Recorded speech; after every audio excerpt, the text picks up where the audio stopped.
للوطن، ونحن نعلم ذلك تماما. وفضيلة مفتي الديار المصرية دكتور نظير محمد عياد لك مني كل التحية والتقدير. أقول لكما كلمة واحدة: أنتما مصر. هذه المحبة التي نبعت منكما والصداقة الجميلة، أنتما مصر. فلنأمن على مصر بكما وبما يحمل قلبيكما من حب صادق.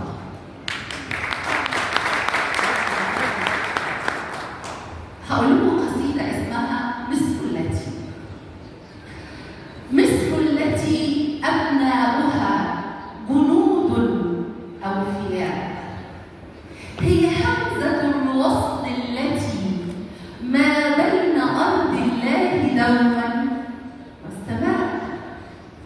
مصر المقدسة المباركة النقية، فادخلوها سالمين.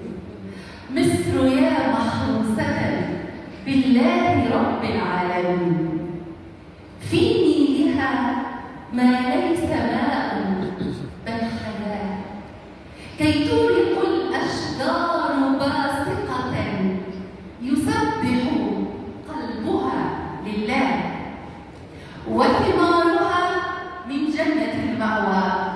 ادخلوا مصر فإن لكم بها ما تسألون. من يصنع التاريخ إلا مصر سيدة الزمان. المجد لا يدري سوى المصري، فالمصري تاريخ بذاته. من أول الدنيا ومصر ثيابها الخضراء تزهو باللآلئ واليواقيت الحسان. الله كرم أرضها العذراء في خدر مصان. لما تجلى الله للأرض اصطفى مصر، وكلم الرحمن موسى في المكان. ويمر عيسى من هنا في رحلة قدسية، إن في مصر الذي ترموه أم من أمان. المجد لله في الأعالي، وعلى الأرض السلام، وبالناس المسرة.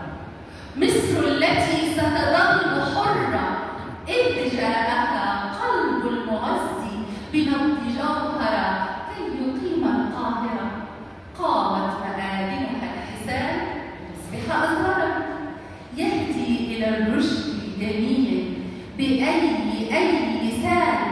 وقفت لكل المعتدين بقوة بصلابة أقوى من العدوان. فكنانة الله العظيم مليئة بسهامه أبدا مدى الأزمان. مصر الشهية البهية الأبية والفتاة، بحسنها الرباني صدقا من قال